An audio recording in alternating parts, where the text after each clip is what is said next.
Hi friends, welcome to my channel. మీ అందరికీ గురు పౌర్ణిమ శుభాకాంక్షలు. గురు పౌర్ణమి అనగా ప్రతి సంవత్సరం ఆషాఢ శుద్ధ పౌర్ణమిని గురు పౌర్ణమిగా, వ్యాస పౌర్ణమిగా ప్రతి హిందువులు జరుపుకుంటారు. వ్యాసుడు ఆ రోజు జన్మించిన రోజు. అతడు ఎంతో మహా జ్ఞానవంతుడు.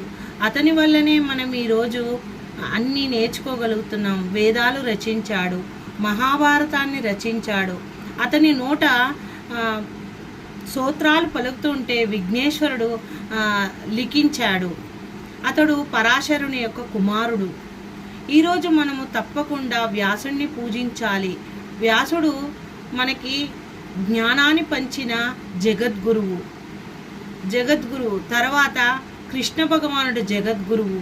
మనము పీఠాలను నిర్వహించే అందులో ఉండే గురువులను తప్పకుండా ఈ గురు పౌర్ణమి రోజు పూజించాలి.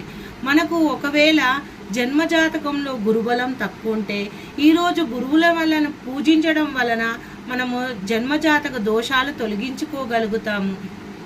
గురువు ఎప్పుడైతే బలంగా ఉంటాడో మనకు అన్నీ సిద్ధిస్తాయి.